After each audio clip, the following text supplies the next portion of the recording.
All right, so goals. We've all been there, right? You know that feeling on New Year's Eve? Super fired up, laser focus on those resolutions. Then February rolls around. Suddenly those goals are, well, buried under a mountain of to-dos. It's like our ambition just gets lost in the daily whirlwind. It really does. And honestly, it's not just us as individuals. Right. Companies struggle with this too. They have all these grand plans, but then the everyday stuff just takes over. It's true. The real challenge is execution.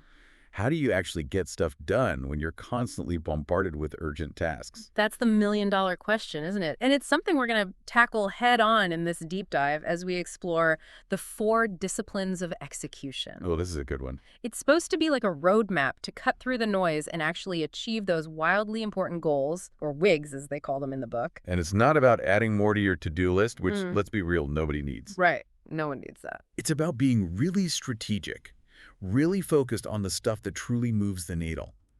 Imagine, instead of just checking off an endless list of tasks, you're crystal clear about those 1 or 2 goals that'll make the biggest impact. Less, I want to be successful, and more, I want to launch that online course by summer. Exactly. Yeah. Specific, measurable, impactful. Those are your WIGs. Okay, love it. So less dreaming, more doing. But how do we make sure our WIGs don't end up like those resolutions, forgotten by spring? That's where Discipline 2 comes in. Act on the lead measures. This is all about taking action today. What can you do right now to get closer to those goals? So it's not enough to just dream big. We need actionable steps. 100%. And not just any steps, the steps that matter. The ones that actually make a difference. Give me an example. Okay, think about it like this. You could track website visits all day long. But are you testing different headlines to actually drive those visits? Yeah. That's the difference between lag measures, which tell us about the past, and lead measures, which are all about influencing the future. Oh, I see. So it's like you can't change the past, but you can change your habits today to create a different future. Here you go. You got it. Okay, so lead measures are those small but mighty daily actions that when you add them all up, Yes. they lead you straight to your WIG. It's about shaping your results, not just measuring them. Love it. This is already eye-opening. But even with the best of intentions, staying motivated is tough. I know I struggle with this. Oh, for sure. Any tips from the book? How do we stay on track? Well, let's talk about Discipline 3. This one's all about tapping into that competitive spirit we've all got. Think back to when you were a kid. Okay. Remember how much more fun a game was when you were keeping score? Absolutely. The stakes were higher, the energy was up, everyone brought their A game. Exactly. And it's the same principle here. Discipline 3 is all about keeping a compelling scoreboard. Wait, hold on. We're not talking about complex spreadsheets here, are we? No, nothing like that. This is about visual motivation. Something as simple as a whiteboard where you're tracking progress on those key lead measures. Make it visual. Got it. Yep, make that progress tangible. You know the saying, what gets measured gets managed? Right. Well, this is more like what gets measured and visually celebrated gets done. Love that. Okay, so we're tracking our progress, keeping ourselves accountable. But what about when you're working with a team? How does that play into this whole scoreboard idea? That's a great point, because it's not just about personal accountability. When you share that scoreboard with your team, it creates a shared sense of ownership.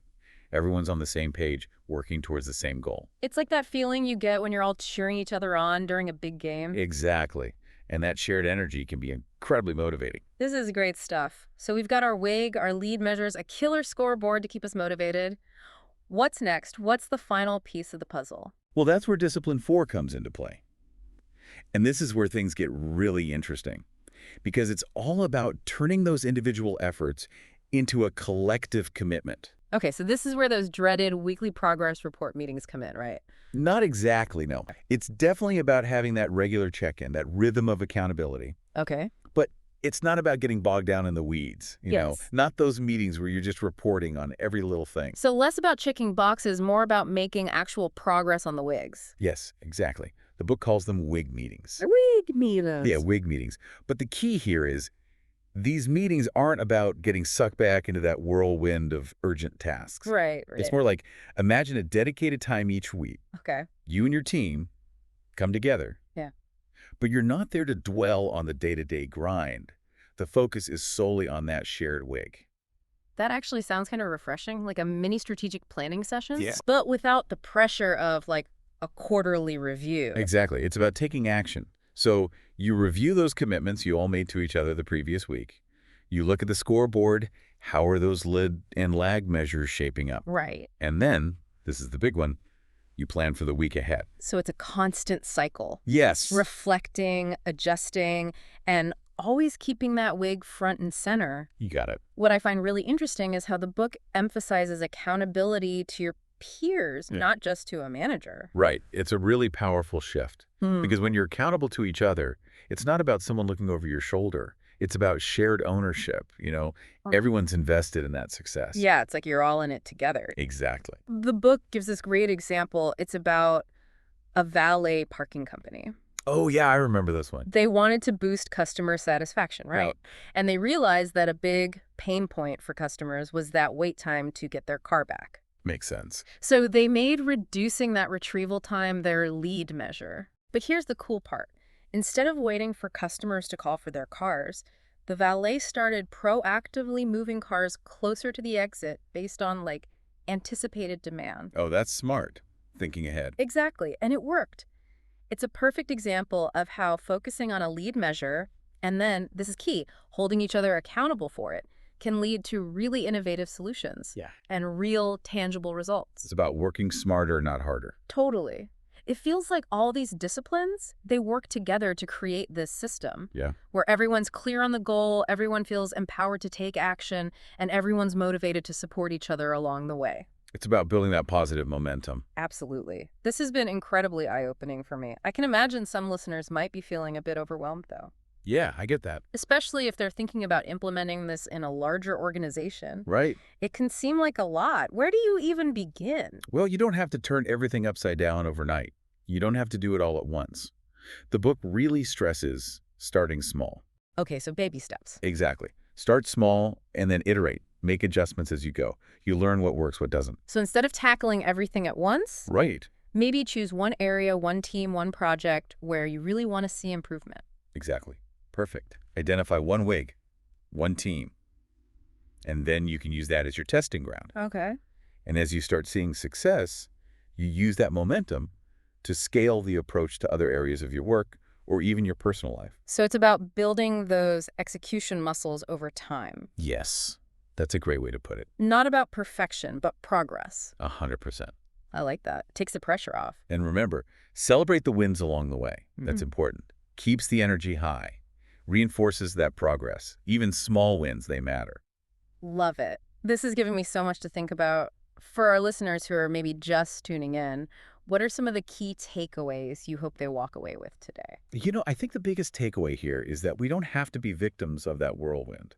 We really do have more control than we think. It starts with consciously choosing our wigs, then breaking those wigs down into actionable steps, keeping ourselves motivated, holding ourselves accountable, maybe even with a fun scoreboard. Gotta have the scoreboard. Exactly. Yeah. And I think when you do all of that, you can achieve some incredible things. It's about taking back control of our time and energy. Yes. And focusing on the stuff that truly matters. It's almost like we're finally giving ourselves permission to prioritize, You're building resilience, that ability to stay focused even when things get crazy.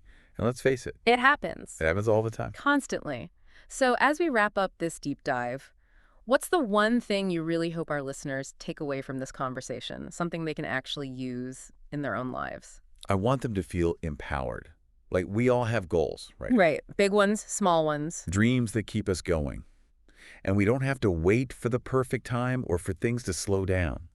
By really honing in on those wildly important goals, taking those consistent actions, celebrating the wins big and small, we can make it happen. We really can. We absolutely can. Don't let the whirlwind win.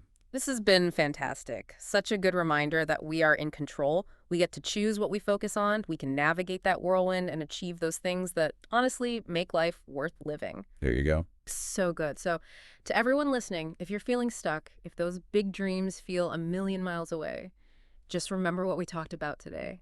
The power of those 4 disciplines. Start small, stay focused, and don't forget that scoreboard. Thanks for joining us for this deep dive. Until next time.